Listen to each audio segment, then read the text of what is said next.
Alors, mon métier, il consiste à organiser des tournages.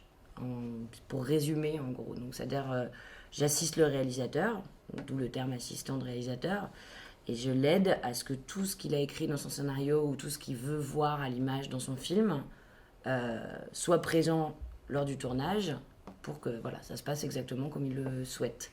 Donc mon métier, c'est de coordonner un peu les corps de métier entre eux, que tout le monde communique bien, que toutes les demandes du réalisateur soient bien transmises à tout le monde.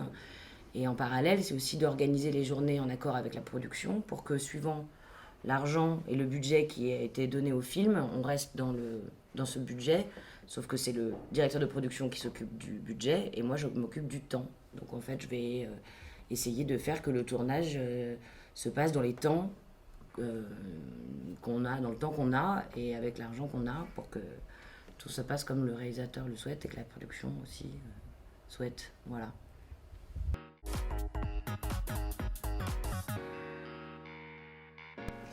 Donc, quand on est premier assistant, il y a deux types de journées qu'on a quand on prépare un projet, quand on prépare un film. Donc, il y a d'abord la préparation, puis il y a le tournage. Donc, ça fait deux types de journées différentes. Donc, quand on est en préparation, on va au bureau, on fait des réunions, on passe des coups de fil, on va faire des repérages. C'est un petit peu comme ça la journée. Et quand on est en tournage, bah, on est sur le plateau toute la journée, du matin au soir. On arrive 1 heure avant ou 2 heures avant le début du tournage pour préparer. Ensuite, on participe au tournage toute la journée.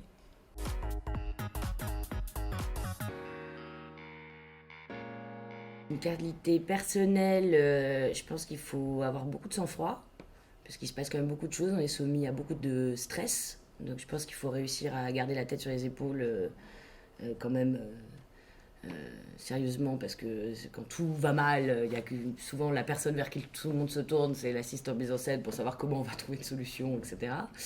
Donc je pense qu'il y a ça, beaucoup de sang-froid. Ensuite, il y a un sens de l'organisation à avoir, parce qu'il faut aimer faire ça, il faut aimer organiser les choses, être hyper précis, fixer des horaires, se tenir à des horaires, et des choses comme ça.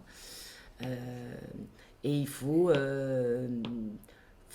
être sociable parce que c'est un métier vraiment où on parle tout le temps avec tout le monde, où on est tout le temps en relation avec tout le monde. Donc voilà, si on est hyper timide, hyper renfrogné, etc., ça a peu de chances de fonctionner, quoi. Il faut quand même être quelqu'un d'un peu qui va vers les gens et qui aime bien discuter, parler avec les gens. Il faut être assez sociable. Mais comme beaucoup des métiers du cinéma, après, comme c'est un travail d'équipe aussi, faut aimer le travail d'équipe.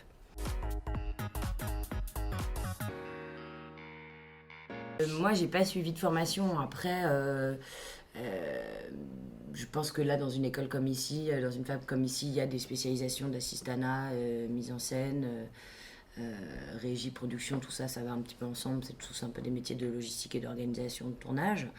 Après, je pense qu'il n'y a pas de formation précise, à part aimer beaucoup organiser les choses et avoir un peu un esprit synthétique. Euh, Moi, j'ai pas fait d'études, par exemple, particulières pour devenir assistant. Ça, j'ai appris un peu sur le tas, comme on dit.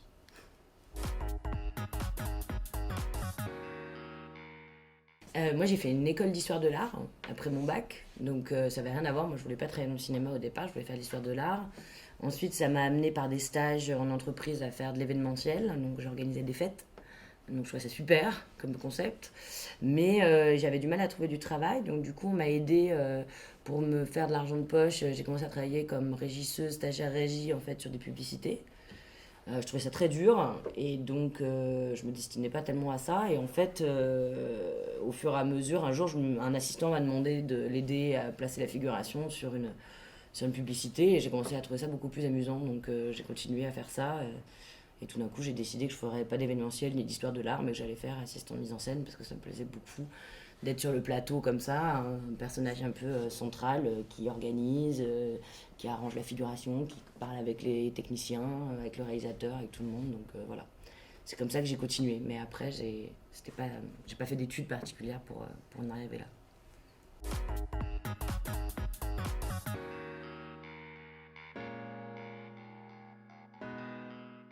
Et oui, on a des périodes de chômage parce que y a pas du travail tout le temps, que ça dépend voilà, des envies des uns des autres. Parfois, on a plusieurs propositions en même temps et donc on est obligé de en refuser. Et puis ensuite, il n'y a plus rien tout d'un coup, parce que tout a commencé. Oui, oui, ça arrive.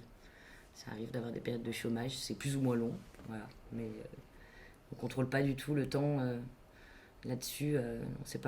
On sait rarement ce qu'on va faire dans un mois, 2 mois, 3 mois. Voilà. Dès qu'un projet se termine, on attend un peu de savoir ce qui va se passer après. Et parfois, on ne peut pas le contrôler, quoi. Donc, voilà. On a des périodes de chômage.